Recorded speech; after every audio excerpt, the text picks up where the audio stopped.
Oke, rekan-rekan, kita akan mencoba membuat soal atau ujian di Google Form. Langkah pertama kita masuk ke Google Chrome seperti ini. Kemudian kita klik tambah, tuliskan alamatnya form.google. Nah, ini sudah ada .com. Kita enter. Nah, kalau sudah masuk ke Google Form, rekan-rekan tinggal klik tanda positif ini blank dokumen.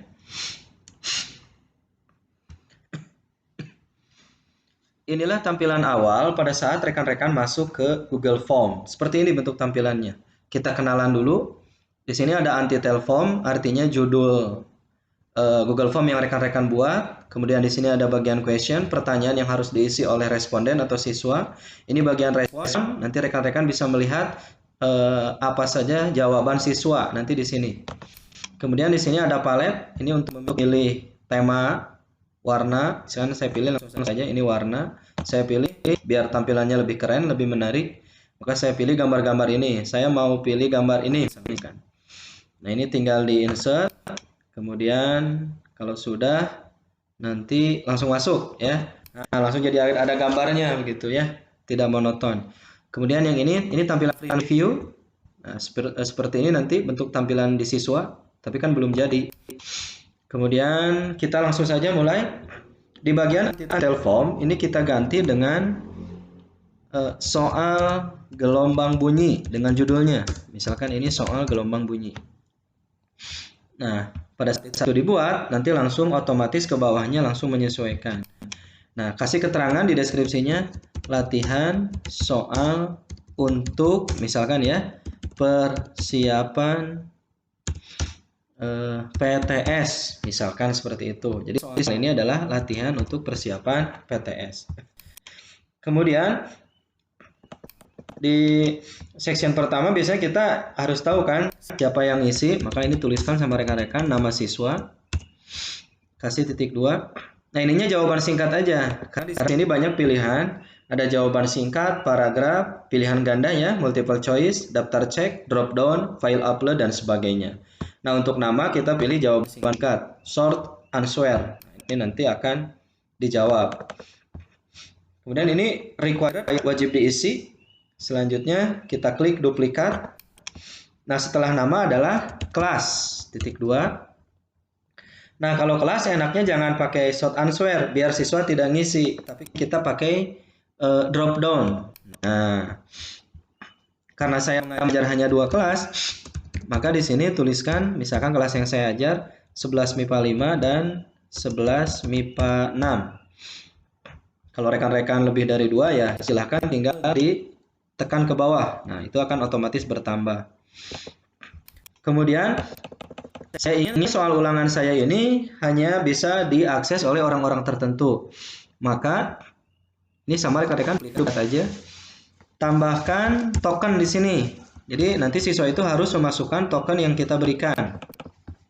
Kalau token ininya kita ubah ke jawaban singkat, short answer. Nah, ini kita validasi. Caranya di sini diklik respon validation. Kita pilih di sini ada number, teks, panjang dan sebagainya. Kita pilih yang teks. Kontennya kita biarkan. Misalnya kita masukkan tokennya. Tokennya misalkan QWER15 misalkan. Nah, ini adalah respon pada saat token itu salah. Maka kita berikan respon. Misalkan token tidak sesuai. Misalkan seperti itu. Nah, pada saat limit waktu pengerjaan kuis ini nanti selesai, rekan-rekan segera ganti token ini. Biar tidak bisa diakses oleh orang lain. Gitu. Nah, selanjutnya rekan-rekan, kalau ini sudah selesai, kita tambah section, tambah bagian. Ini bagian 1, bagian identitas. Bagian kedua adalah pertanyaan. Nah, kita masuk ke bagian ini. Ini boleh saya kasih judulnya. Misalkan, kerjakan soal dengan benar. Misalkan. Nah, kalau sudah, ini kita tambahkan pertanyaan, add question. Oke. Misalkan saya ingin membuat soal PG, maka itu multiple choice. Nah, ini silakan nanti diklik, dituliskan Soalnya misalkan apa ya? Misalkan seperti ini. Bisa ketik langsung gelombang bunyi adalah itu kita kasih. Nah, misalkan atau rekan-rekan bisa ini copy paste dari Word ya. Ini tinggal copy paste aja ke sini. Karena saya belum mempersiapkan, saya tulis seperti ini saja. Nah, di sini silahkan diketik apa kira-kira. Misalkan jawaban A-nya adalah transversal, longitudinal, misalkan elektromagnetik, cahaya, dan UV. Nah, misalkan ini contohnya, gelombang bunyi adalah transversal, longitudinal, dan sebagainya. Nah, ini adalah soal nomor 1, rekan-rekan, seperti ini. Nah, ini jawabannya apa? Di sini belum ada tombol jawaban, maka kita masuk ke setting supaya muncul jawabannya, supaya kita bisa menentukan jawabannya. Masuk ke bagian setting. Nah, di bagian general ini silakan diatur dulu.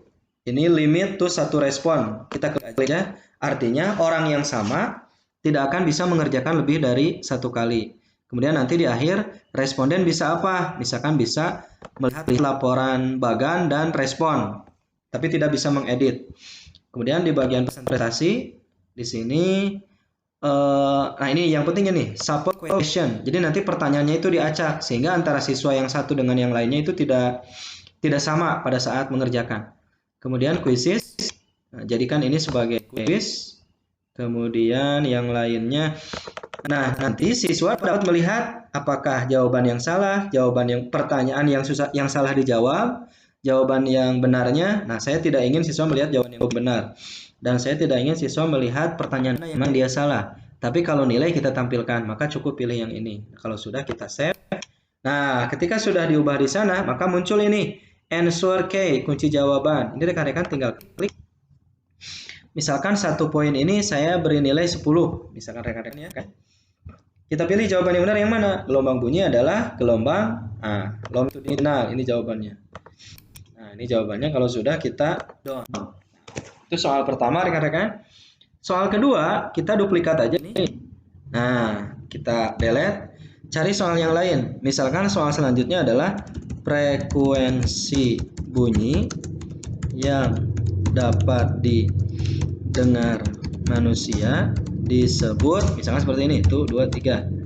Itu soalnya, misalkan kita tulis jawabannya apa?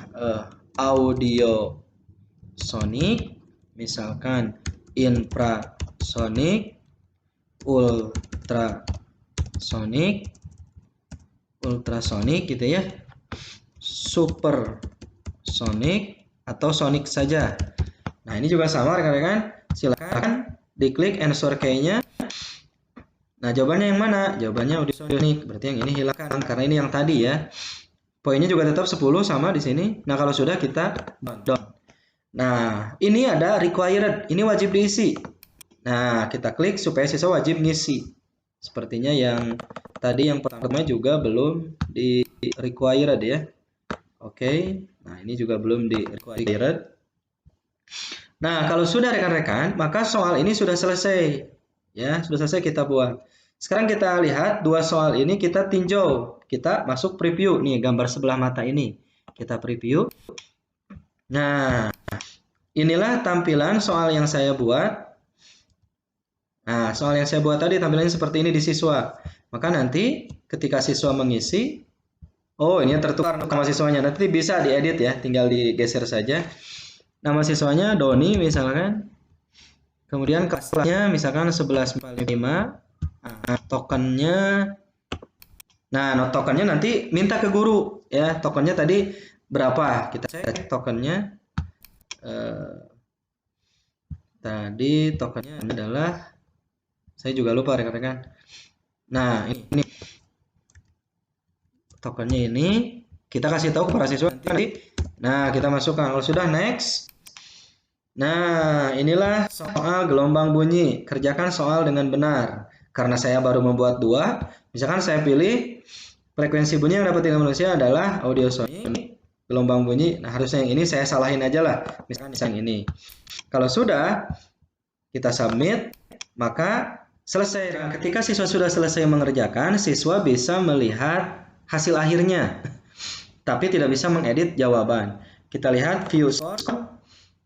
Nah, maka siswa ini, Doni ini nilainya adalah 10 dari 20. Berarti dia hanya benar 1. Nah, seperti ini jawaban Doni. Nah, dia hanya bisa melihat jawaban dia. Dia jawab A, sementara yang ini dia jawab D. Nah, rekan-rekan sekalian, soal yang sudah rekan-rekan, nah nanti itu akan muncul di sini respon. Tadi baru Doni yang mengerjakan responnya. Nah, bisa dicek di sini. Nah, karena hanya satu orang, maka grafiknya hanya satu. Di sini juga sekaligus sebagai analisis butir soal, ada grafik diagram lingkaran, ada grafik diagram batang dan sebagainya. Jadi Google ini sudah menyediakan fasilitas analisis butir soal, sudah ada di sini. Bahkan bila bisa juga nanti di-convert ke Excel di sini. Ini bisa diklik dan bisa di edit untuk selanjutnya. Nah, kemudian rekan-rekan kita kembali ke question. Kalau sudah jadi soalnya, rekan-rekan bisa ini kita geser karena tadi terbalik. Rekan-rekan bisa mengirim soal ini. Nah, send ya. Boleh dikirim ke email yang tentunya sudah pernah berkirim email dengan kita. Misalkan ini sudah pernah, atau kalau belum ada rekan-rekan bisa menggunakan link yang tengah ini yang gambar pin. Nah, ini kan ada linknya nih, karena terlalu panjang kita pendekkan. Klik yang ini, short URL. Nah, kalau sudah ada, tinggal kita copy, ini kita close, lalu hasil kopiannya tinggal kita kirimkan ya ke teman atau ke siswa melalui grup WA atau yang lainnya. Maka rekan-rekan sudah selesai membuat kuis atau soal di Google Form. Selamat mencoba, salam inspirasi ganteng. Terima kasih.